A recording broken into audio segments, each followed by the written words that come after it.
Today on Follow Friday, we're going to talk about Bruce Willis, boba tea, hashtag goals, hair products, very British words, bad art friends, and monarchs. They're just like us.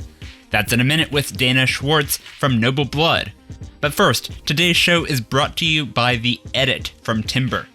The Edit connects podcasters with industry professionals who will listen to their work and give them constructive feedback. Check them out at followfriday.net/timber.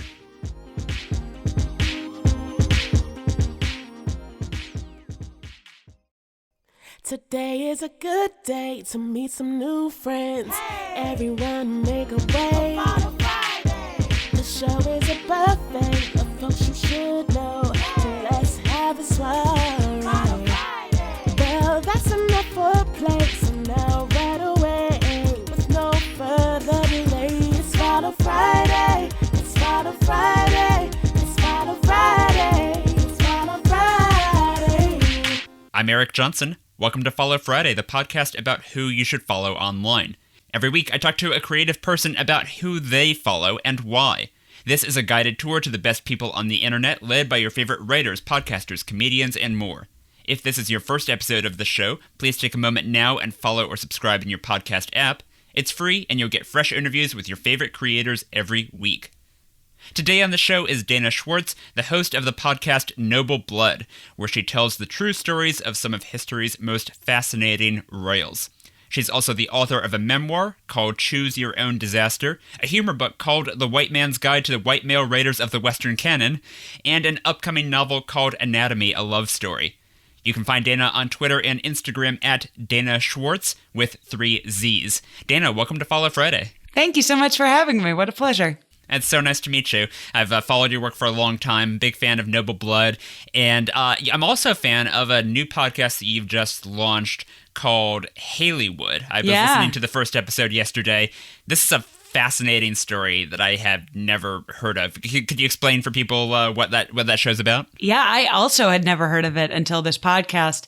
It's a story about Bruce Willis from the late 90s when he was sort of at the height of his power as a movie star and celebrity. And trying to get away from it all, he moves to this small town in Idaho called Haley. But as you'll soon learn over the course of the podcast, he isn't just there to retreat. He sort of decides he wants to remake the town in his own image. And a lot of it is bound up in his, aversion to the press. He has this very combative relationship with reporters. Even when no one's actually harassing him, he's, paranoid about attention. There's a lot of very complex, it's some psychological stuff going on there. That's really it. He, I feel like, has this strange relationship where he both wants to be anonymous, but also wants to be famous and have the power of fame, but only on his terms. As a character study, if nothing else, it's incredibly fascinating. But then you also get this wild saga of this tiny town in Idaho being taken over by a movie star. Yeah. Well, so that show's called Haleywood. And then we should also encourage folks to pre-order your next book, Anatomy, Please. A Love Story. So what should people expect from that one? Why should someone pre-order that? So in my podcast, Noble Blood, I tell true stories of sort of dark periods in history and nobles and what goes wrong. I sort of take the same fascination I have with that period, with European history and sort of dark history. And I wrote a love story sort of between, I'm not pitching it well. I feel very bad as I'm writing it, as I'm talking. It's a love story that takes place in 19th century Edinburgh between a young woman who wants to be a surgeon and a body snatcher who steals dead bodies from graves. So that's what you can expect. I say after the long and confusing introduction. I was looking at the description on Amazon, and as I'm scrolling down, it's okay, body snatchers, we're doing this, all right. Yeah, that is exactly what we're doing. It's my favorite things in the world all pushed together. All right, well, let's find out who Dana Schwartz follows online. You can follow along with us today. Every person she recommends will be linked in the show notes and in the transcript at followfridaypodcast.com. It's Follow Friday. Dana, before the show, I gave you a list of categories, and I asked you to tell me 4 people you follow who fit in those categories. Your first pick is in the category someone you have a non-romantic crush on, and you said Chris Fleming. I mean, it might be a romantic crush if I wasn't That's engaged, allowed. but yeah. He's on Instagram at Chris Fleming, and on Twitter at Chris Fluming. He's come up on the show once before, way back in episode 6 with Allie Ward. But for people listening who are missing out on Chris Fleming's genius, talk about what he does. Why do you crush on him? Okay, so to get into why I love Chris Fleming, there's like an old story about Woody Allen, and apologies in advance that it's a Woody Allen story, but someone wrote that he saw Woody Allen doing a stand-up set and completely bombed. You know, this was right before he was Woody Allen, and completely bombed. And then a year later, Woody Allen was doing the same Woody Allen shtick, but nailed it. The audience was loving it. And it's like culture kind of caught up with Woody Allen, even though he was doing the same thing the whole time. I feel like that's Chris Fleming. Like he's been doing this absurdist, but like specific and very physical and like rapid fire comedy. And he's been doing it on Instagram and YouTube videos and songs and stand up and Twitter.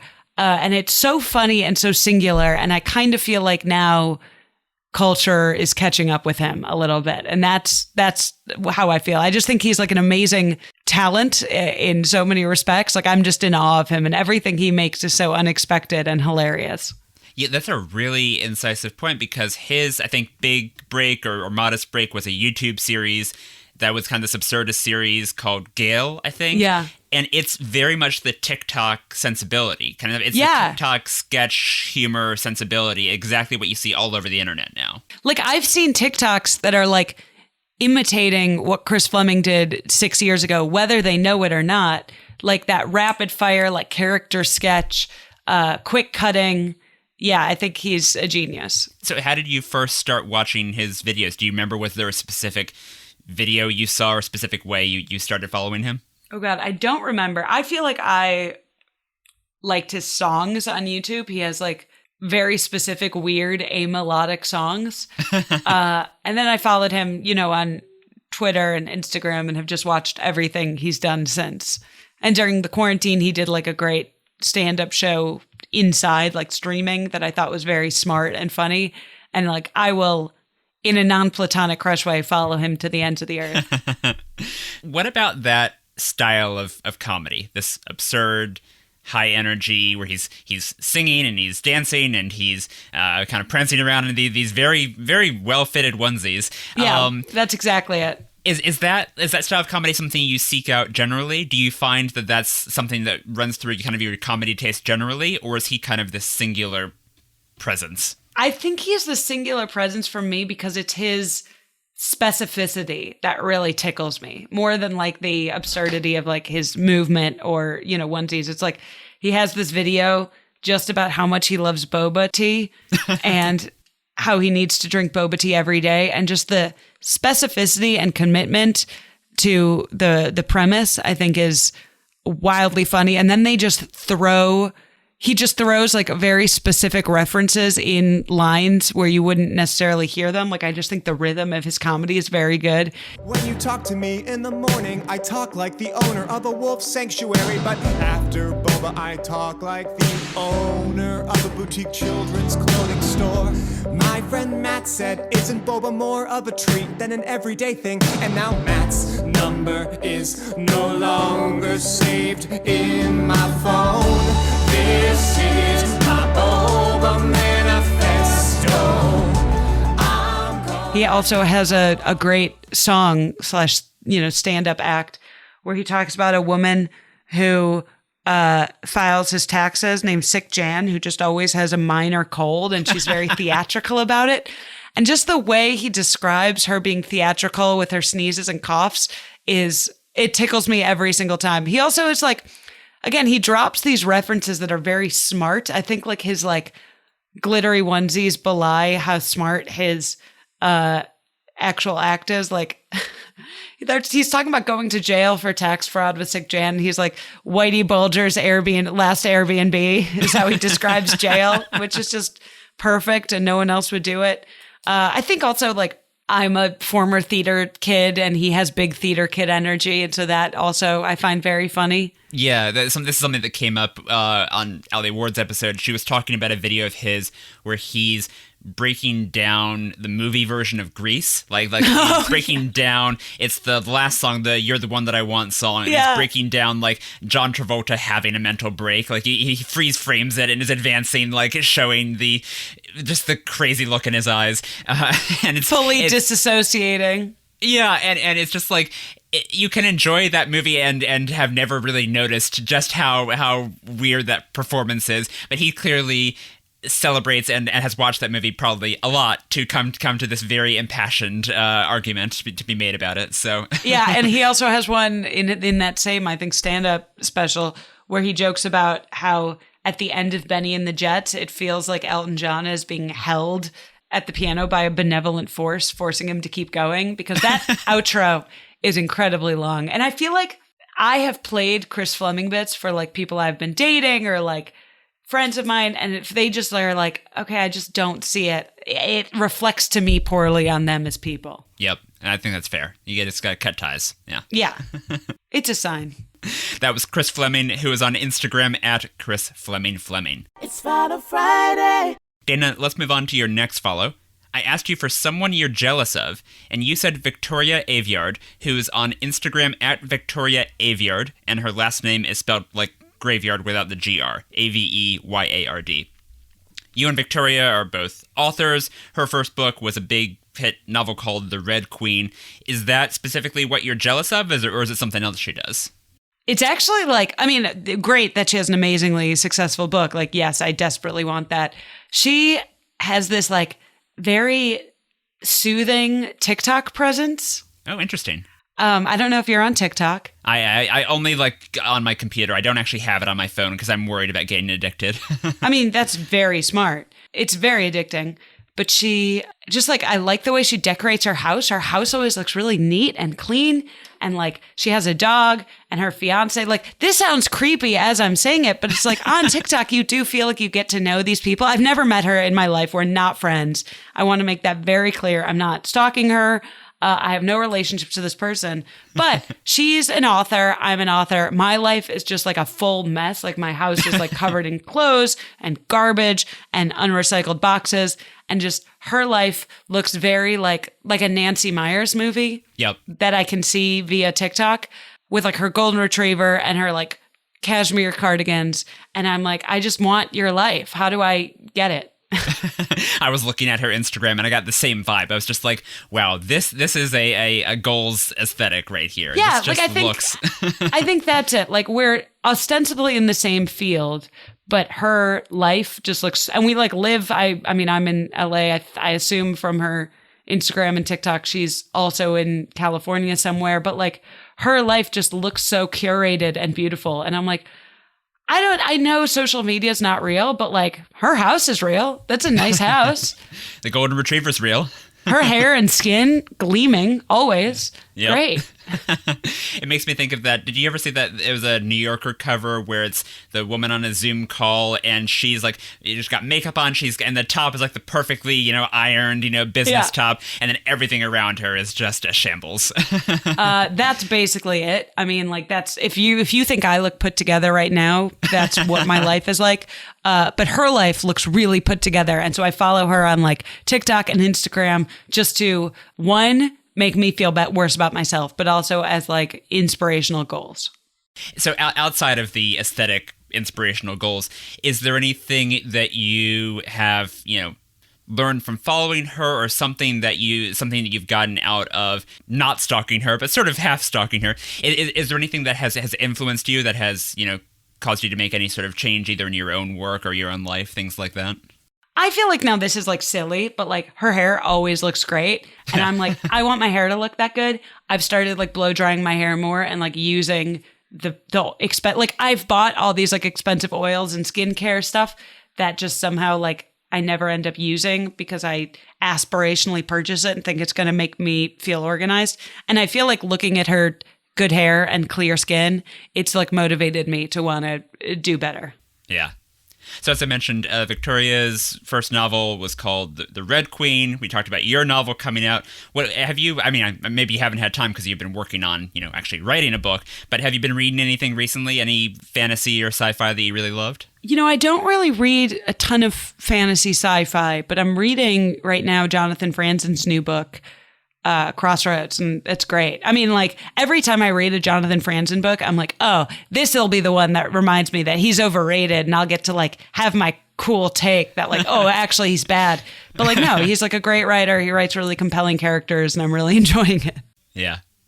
All right, well, that was Victoria Aveyard. Do I sound creepy? You have to be honest. Do I sound like I'm stalking this woman who I don't know? No, I think if you had gone a little bit further and you'd been like, okay, well, in the corner of her living room, there's a specific, ficus or whatever. I think it could have been worse, Okay, great. Yeah, you're the expert. That was Victoria Aveyard, who is on Instagram at Victoria Aveyard. We're going to take a quick break now, but we'll be back in a minute with Dana Schwartz.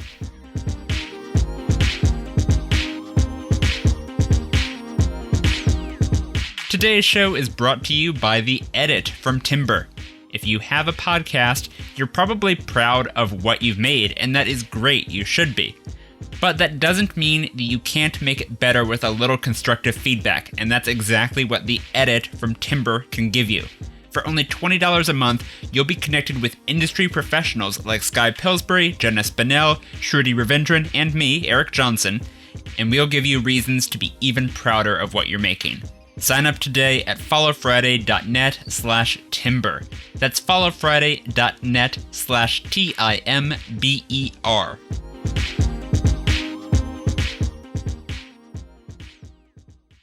It's Follow Friday. Welcome back to Follow Friday. Dana, I asked you to tell me about someone who makes you laugh, and you said Adam Hess, who is on Instagram at AdamHess100. That's the number 100. He's a comedian and writer, and his Instagram bio is, my granddad claims he invented bingo. So, what do you like about Adam? Why do you follow him? I honestly don't know how I found him. Like, he's not like a super famous comedian. I don't mean to, like, disparage him, but he's not like a massive comedian. But I found him during the pandemic. He was making these videos that were short videos that were just like tutorials to how to do facial expressions in social situations. And the combination of how specific they were and like how British they were, like British people have all these social situations that they react to a certain way. It just made me laugh to no end. And I desperately was like, I have to be friends with this person.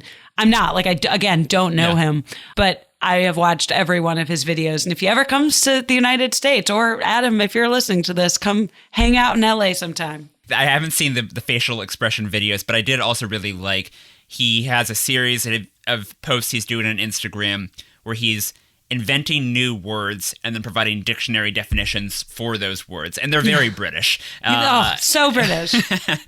My favorite is chessence, which means the desire for a particular person to push in front of you in a queue because you want to say, sorry, there's actually a queue, to the point where you start practicing saying that in your head.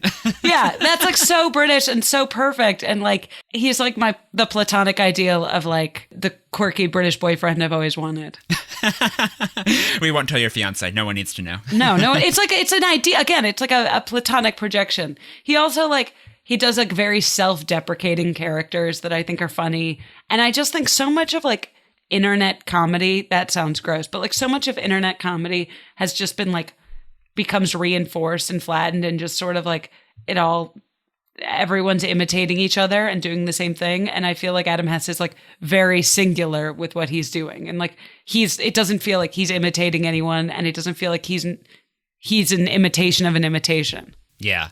I don't know if this is typical of his, larger, his comedy career, but I watched one of his stand-up, a clip from some of his stand-up, and he was just going through these really rapid-fire one-liners, all of these. It was basically like if Mitch Hedberg had just pounded a couple Red Bulls. It was impressive, the energy with which he was attacking these jokes. That's what I love. Like, I love a comedian who, like, I think a lot of, not to project, but they're not to be too broad here, but like I think a lot of stand-up comedy sometimes is people who just know how to say things in a funny inflection to make people laugh. Like it's sort of the Dane Cook effect where people realize like, if you talk like this, like people are cued as to when to laugh.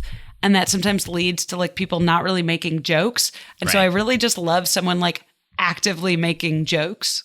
I do too. I mean, there was just an episode of the podcast Understood where they're talking about the really corny jokes on Laffy Taffy, you know, like really bland, family-friendly jokes. But they found a guy who his whole life was just building up to writing these corny, you know, one-liners. And they did this great interview with this guy who every free moment of every day, he's just thinking up like, you know, funny jokes like that. Just pure, simple jokes, and I really admire that, you know, when someone has that energy, you know. I love a joke. I mean, I'm engaged to a comedian. I feel like that's what I want in life.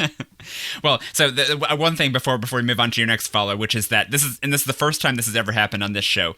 Literally, while I was working on this part of like the script, like my questions about Adam, his Instagram account went from public to private. Whoa, I'm so sorry. I was watching his videos, and then I tried to open one, and it wouldn't load. And then I refreshed the page, and it's like, this account is private. You gotta follow to see his videos. So I don't know what's going on. I hope I didn't trip off some alarm bells, but I mean, neither. I hope that it's not this private secret that only I get. Yeah. But if so, it makes me feel very cool and like he's very underground. Well, if you are cool enough to follow him, that's Adam Hess, who's on Instagram at AdamHess100. Good luck, apparently. It's Follow Friday. We have time for one more follow today. I asked you for someone who makes you think, and you said Michael Hobbs, who is on Twitter at Rotten in Denmark. Michael is the co-host of the podcast Maintenance Phase with Aubrey Gordon and the former co-host of You're Wrong About with Sarah Marshall. I've started listening to both their shows this year. They're outstanding. Is one of those podcasts how you started following him, or did you start following him before this? I started following him. I was a very, not to be hipster about this, I was a very early listener of You're Wrong About. Before it was cool? Yeah, before I do feel like it sort of blew up at a certain point. I just love the podcast. Like I tweeted about it a lot. And then I think Sarah Marshall reached out to me at one point and asked me if I want to come on the show and talk about Marie Antoinette. So I've been on the show a few times. And both as a listener of the podcast and as a fan, I feel like Sarah and Michael are just both extraordinary thinkers and journalists and listeners, and have sort of taught me how to think critically in a way about media and politics in a way that like I think I had gotten complacent. And the reason I'm highlighting Michael in this Follow Friday, even though both Sarah and Michael did such excellent work together on You're Wrong About, is Michael's is active on Twitter, and he posts sort of his take on news and politics in a way that like he cuts out the bullshit in a way that I feel like a lot of people tweeting don't.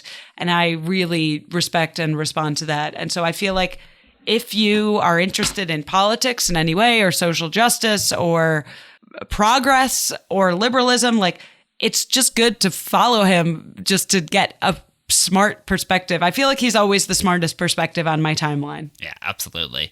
Is there a specific thing that you remember him tweeting about, writing about, podcasting about that has, you know, changed your mind? Has you know, pushed you in some way? Yeah. Okay. So do you remember the whole, I hate to bring this up again, but the whole bad art friend shenanigan that happened? I opted out of this discourse cycle. I saw everyone on Twitter was posting about bad art friend, and I've still not actually read the original article. I mean, great. Maybe if you could summarize for folks, for me, and for the benefit of me and the other people who maybe skipped it. It almost doesn't matter, but all I'll say is it was like everyone on Twitter had their own like jokes and opinions, and Michael, like in this very cool-handed, even-handed, cool-eyed way, wrote like a long-form piece going through it, and like in a way where I'm like, oh, he should be a Supreme Court judge. I want to hear his take on literally everything. So that's a recent one where if you read that bad art friend and sort of felt conflicted or felt like, oh, I want to be snarky about this, like he was the one, at least in my mind, who was able to, as I said before, cut through the bullshit and get to the heart of the matter in a way that was compassionate and empathetic and smart all at once. And I feel like some people think that to be funny, you have to be mean or snarky or cruel. And I think he's both funny and smart and compassionate at the same time. 100% agree. Yeah, another long read that I would recommend is a thing that Michael wrote for HuffPost a couple years ago called Everything You Know About Obesity is Wrong. Yes, and I mean, his podcast, Maintenance Phase with Aubrey, is amazing. Sorry to interrupt. No, but yeah, Maintenance Phase, it's they mainly focus on wellness industry and health fads, diet fads, things like that. And this article, I guess, was sort of maybe the genesis of him wanting to talk about that. It really, I mean, I cannot recommend it enough. It really challenged me to rethink some toxic kind of assumptions and stereotypes that I had absorbed about fat people, you know? I feel the same way. Like, just living in society and in culture, like, people absorb shitty, bad opinions.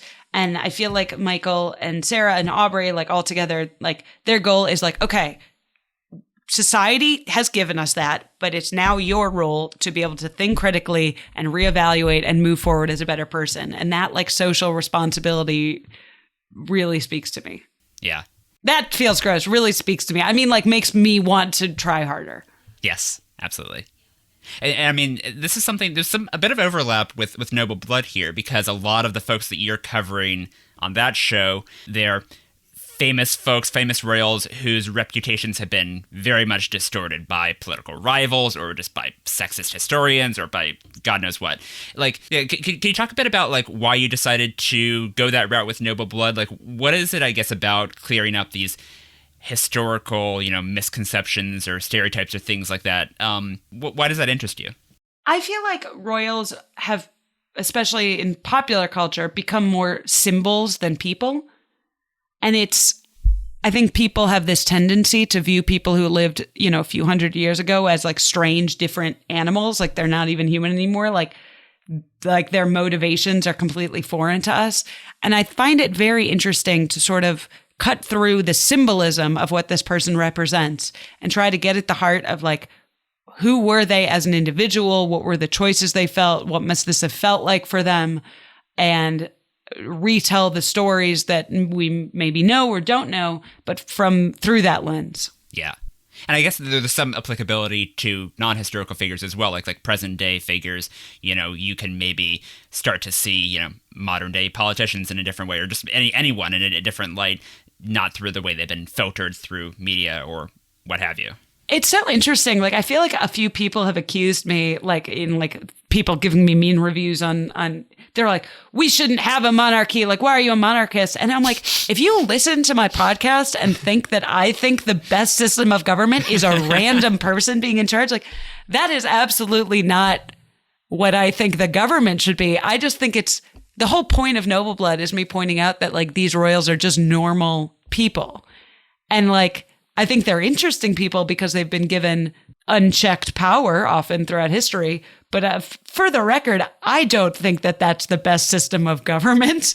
I think, like, you can look at them with empathy and be like, oh, this is a person of, like, normal intelligence and very few skills who is not qualified to lead in any way. So isn't it interesting that they've been put in these positions? And then also be able to think critically and be like, and also that's not how the government should work.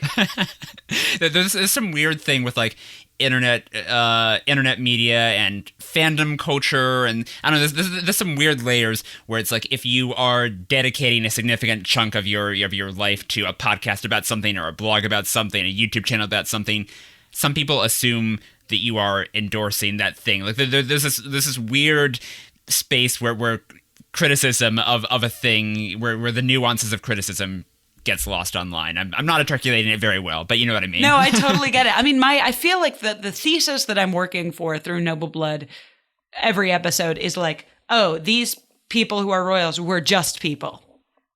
And, like, that's the position. Like, through no particular skills or abilities, they were assigned this massively important role. And usually it goes bad. Well, that was Noble Blood, which is Dana's podcast, and her recommendation, Michael Hobbs, is the co-host of Maintenance Phase and the former co-host of You're Wrong About, which is also excellent. Please go fill your queues with these wonderful podcasts. And also, Michael Hobbs is on Twitter at Rotten in Denmark. Dana, thank you for sharing these follows with us today. Before we go, let's make sure listeners know how to find you online. Where do you want them to follow you? Follow me at Dana Schwartz with 3 Z's. It's the same username on Instagram, Twitter, and TikTok if you're there. And also, please pre-order my book. Yeah, that's Anatomy, a Love Story. There we go. Thank you. Follow me on Twitter at HeyHeyESJ, and don't forget to follow or subscribe to Follow Friday in your podcast app. If you like this episode, then go listen to the episodes with Ologies host Ali Ward, The Constant host Mark Chrysler, and author/YouTuber Lindsay Ellis. Our theme music was written by me and performed by Yona Marie. Our show art was illustrated by Dodi Hermawan. That's all for this week. This is Eric Johnson reminding you to talk about people behind their backs, and when you do, say something nice. See you next Friday.